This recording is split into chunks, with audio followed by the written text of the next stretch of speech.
Welcome to our YouTube channel. Today we will discuss about heart failure.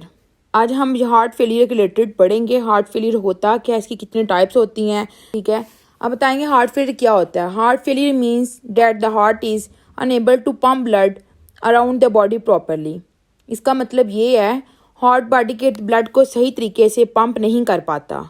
Then it usually happens because the heart is become too weak और stiff. ये आमतौर पर ऐसे ही होता है क्योंकि दिल बहुत कमज़ोर या सख्त हो गया होता है, तभी हार्ट फेलियर की प्रॉब्लम आती है. It's sometimes called congestive heart failure all through his names is not widely use now. हालांकि ये अब लार्ज पैमाने पर यूज़ नहीं किया जाता, जिसका मतलब ये है heart failure does not mean your heart stop working. इसका मतलब ये होता है हार्ट फेलियर का आपके हार्ट ने वर्क करना छोड़ दिया होता है, तभी हार्ट फेलियर की डिजीज़ फेस करनी पड़ती है. ठीक है, अब हम बताएंगे हार्ट फेलियर के सिंड्रोम्स. ये कम्प्लेक्स सिंड्रोम होता है first one. Second one result from any structural और functional cardiac disorders. Third one impairs the ability of the heart to functions as a pump to support physiological circulations. Then अब हम इसके causes पढ़ेंगे heart failure के. causes of heart failure, जो इसके main causes हैं वो बताते हैं अब आपको. फर्स्ट वन इशियमिक हार्ट डिजीज़, ये होती है 35 to 40%. ठीक है. कार्डियोमायोपैथी सेकंड वन, ये होती है 30 to 34%. और थर्ड होती है हाइपरटेंशन, ये होती है 15 से 20%.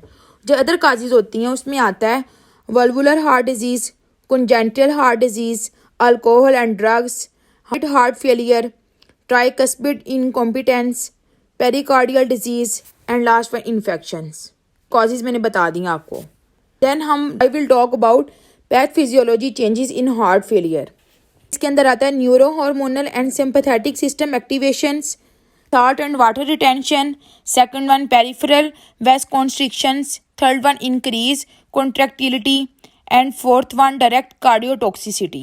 And fourth ventricular dilations, myocyte hypertrophy, increased collagen synthesis, altered myosin gene expression, altered sacroplasmic density. We will talk about myocardial remodeling in heart failures. A process of progressive alterations of ventricular like size, shape and functions.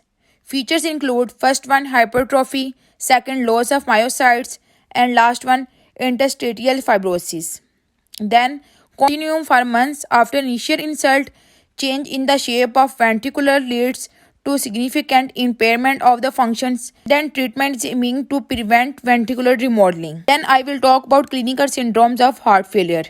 Clinical में include होंगे right ventricle systolic dysfunctions, congestive heart failure and acute and chronic heart failure. ठीक है. I will talk about acute versus chronic heart failure.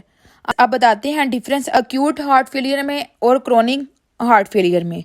acute होता है new onset acute heart decompensations of chronic heart failure characterized by peripheral edema with or without signs of peripheral hypoperfusion. अब हम बताते हैं chronic heart failure के बारे में. Chronic heart failure develops और progress slowly. Venous congestion is common but arterial pressure is well maintain until very late. Then I will talk about systolic versus diastolic failure.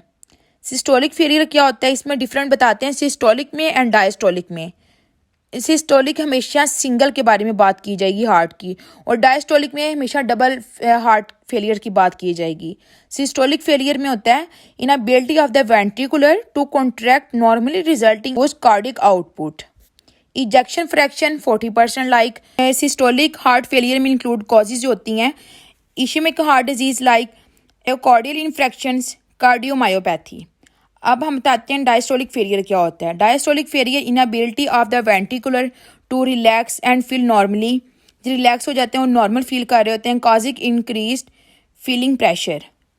इसमें causes कौन सी होती हैं, restrictive pericarditis, tamponade, restrictive cardiomyopathy and last one hypertension. Then I will talk about diagnosis.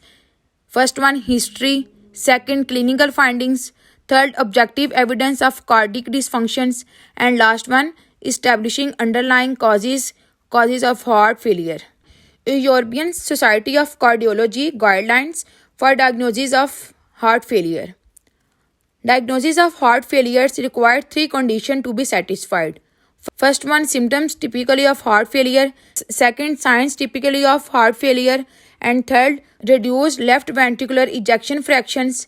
And then diagnosis of heart failure requires four conditions to be satisfied. First one, symptoms typically of heart failure. Second, signs typically of heart failures. And third, normal or only mildly reduced left ventricular ejection fractions and left ventricular not dilated. And last one, prevalent structures, heart disease, left ventricular hypertrophy, left atrial enlargement, and diastolic dysfunctions. Thanks for watching this video.